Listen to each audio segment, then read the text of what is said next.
Hey everyone, welcome back for another video, or welcome if you are new. My name is Tonya, and today I thought it'd be fun to share a little book haul of some books I recently picked up. The majority of them are from Barnes & Noble. I had some gift cards that I wanted to use up, as well as I've been selling books that I've read that I don't necessarily feel any need to keep on my bookshelf over on Pango. So I had about $45 to spend from that as well. So a decent chunk in between the two. Then I did also end up picking up a book from Joseph Best since I was over near one after work one day. And I also got a book sent to me by Orbit that I wanted to share with you. So yeah, thought it'd be fun just to do a little haul, talk about these new books that I've got, and then you all can let me know what you think about these books, if they're on your radar to read as well, or if you weren't aware of these books, this video can serve to put them on your radar because maybe it'll be something that you want to pick up also. So yeah, let's go ahead and get into the book haul. There's just 7 books, so this one won't be terribly long, but I wanted to go ahead and still share it. 7 is a lot of books for me personally to buy. I know a lot of people, tend to have bigger hauls, but 7's a good number for me, so I thought I would just go ahead and share them with you. So the first book I picked up at Barnes & Noble's was not a fantasy. This is a sci-fi, and that is Red Rising by Pierce Brown. And I've heard a lot of people that I have similar taste with reading this one recently.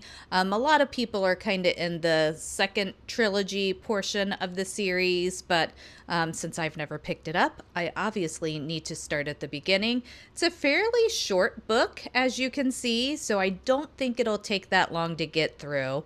But I also have heard that you kind of got to make it through the first book, and then the books get better and better as it goes.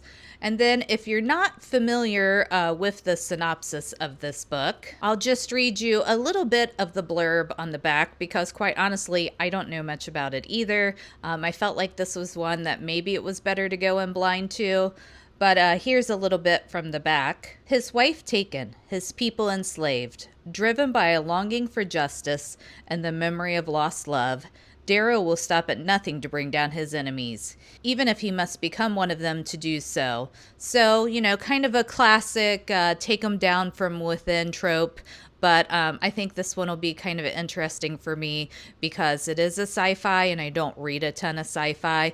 I think the different classes of people are broken up by color. So there's reds and then some other colors that I don't know what they are. But hopefully I will know by the time I get into the book. But it does sound interesting. So yeah, I just kind of wanted to give this one a try, see what I thought. Then I picked up this next one because it's one of my 26 books for 2026, and that is The Raven Scholar, and it is by Antonia Hodgson. And this is one that I've only heard good things about for anyone who's finished it. I have heard a few people DNF it just because it was moving a little slow for them at the beginning.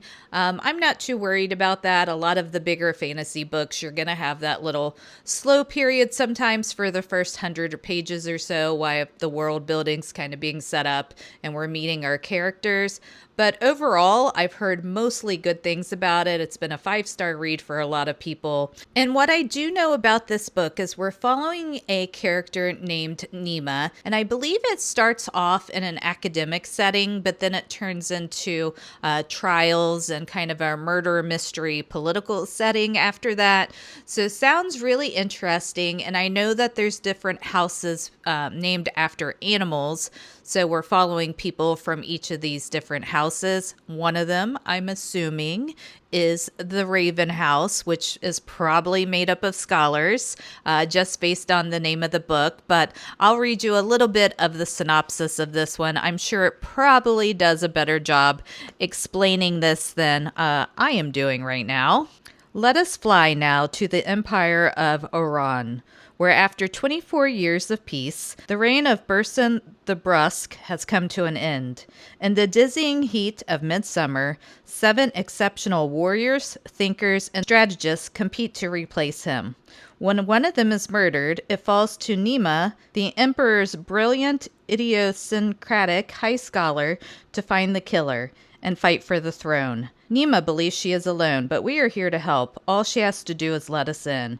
If she succeeds, we will win an empire. If she fails, death awaits her, but we won't let that happen. We are the Raven, and we are magnificent. So definitely sounds like a fun read.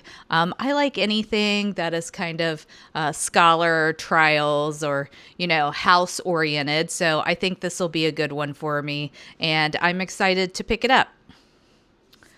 Then I picked up Malice by John Gwynne, and I just finished the Bloodsworn Saga last month by John Gwynne, and I wanted to read his other two series. The Bloodsworn Saga was actually his third series, so I'm reading the series kind of out of order, but I don't think that really matters for these particular worlds. I think they're okay to read, not necessarily in order. But I really enjoyed his writing in the Bloodsworn Saga, and there was lots of twists and turns and, just a complex world, lots of culture, great characters. So I knew I wanted to move on to one of his other series. And once again, I don't really know anything about this book. We'll take a look at what the synopsis on the back says. The world is broken, and it can never be made whole again. The Banished Lands has a violent past where armies of men and giants clashed in battle. But now giants stir anew, stones weep blood, and there are sightings of giant worms. Those who can still read the signs see a threat far greater than the ancient wars. For if the Black Sun gains ascendancy, mankind's hopes and dreams will fall to the dust. So, sounds really good. It looks like we're also following kind of four main characters or points of view. Corbin, Evanus, Veritas, and Nathar. And I'm pretty sure this is kind of going to be the same as the Bloodsworn Saga, where the names may be difficult, but we overlook that and carry on. But definitely looking forward to starting this one. I'm not real sure when I'm going to pick it up. I just know that I will no doubt pick it up at some point this year. So I wanted to grab it while I was there. So once the mood hits me to start another epic fantasy, I have a good one on hand. Then this next one was kind of just on a whim. I didn't really intend to pick it up. It wasn't necessarily one I've been super excited about picking up. I've been curious, but wasn't dead set on reading this one. But as part of their 50% off sale, R.F. Kuang's Catabasis was part of that sale. So I figured since it was 50% off, I would go ahead and give it a go. And from this one, it's another one. I don't know a ton about it. I've heard a lot of mixed reviews. Some people either love it or they hate it. But I am intrigued enough to give it a go, especially since it was 50% off. But I know that we're following two different scholars, and I think we're following them through like the 7 layers of hell in some sort of format. There's a little bit of a love story, but that's definitely kind of a secondary plot.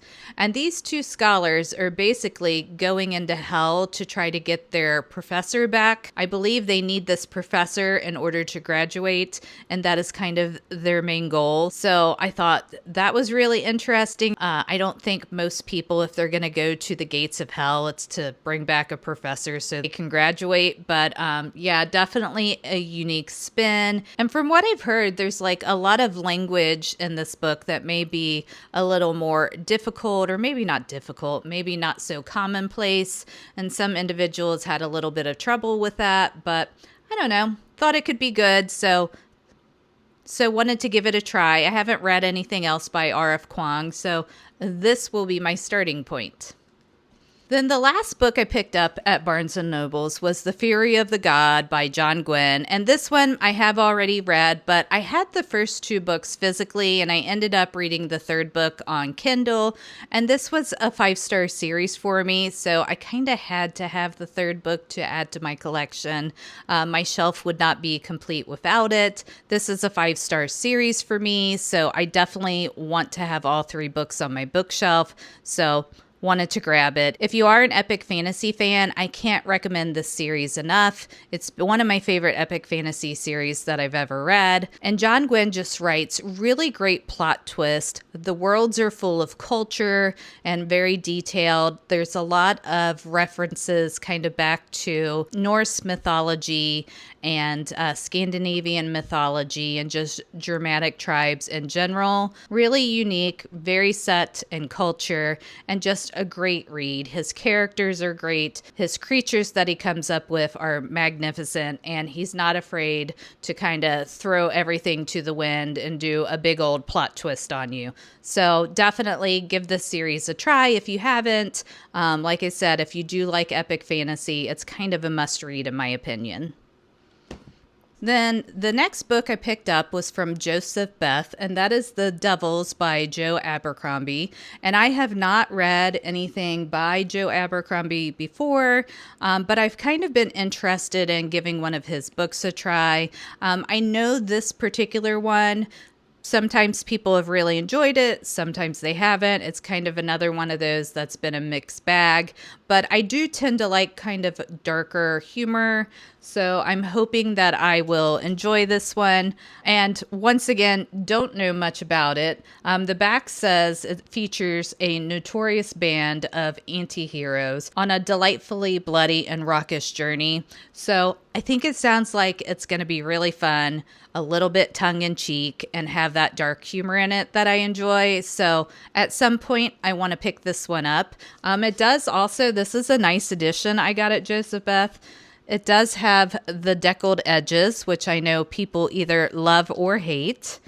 And then there's some great art on it. I actually, when I picked this up, didn't know that the copy was so nice that I bought. But here's the front.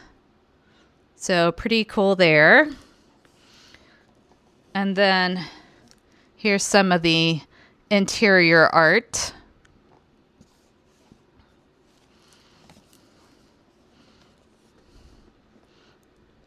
And I really just kind of like that old world feel of it. So I think this one will be a good read and kind of let me dip my toe into Joe Abercrombie's works.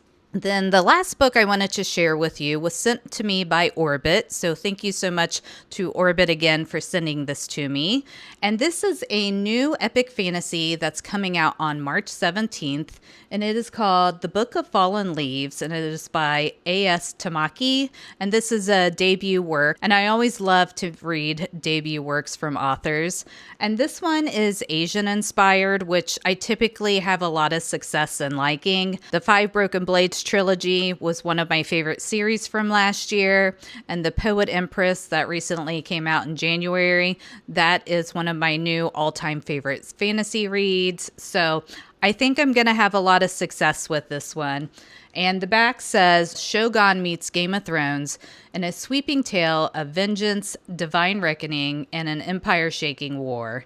So definitely sounds like something that'll be right up my alley. And it does sound like it has a lot of political elements in it as well, which I tend to really like in books. And then just a little more. And then I'll go ahead and show you these couple of things too. They included a bookmark with the book. And it says here on the back, his blood will start a war. Her soul speaks to the gods. Their bond could break an empire. So there is a little bit of a romance in this book. And then they sent this really fun sticker. And my hand is shaking and I do not know why, but that is okay. And then here's just a little bit of the blurb.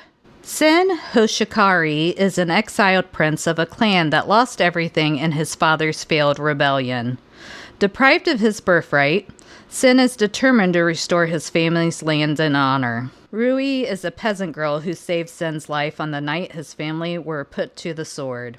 She is adrift and unsure of her place in the world, not knowing that the gods themselves have plans for her. As civil war throws the empire into chaos and demons seek vengeance on the living, Sen and Rui must fight for both their clan and their shared future. But vengeance demands a bloody price.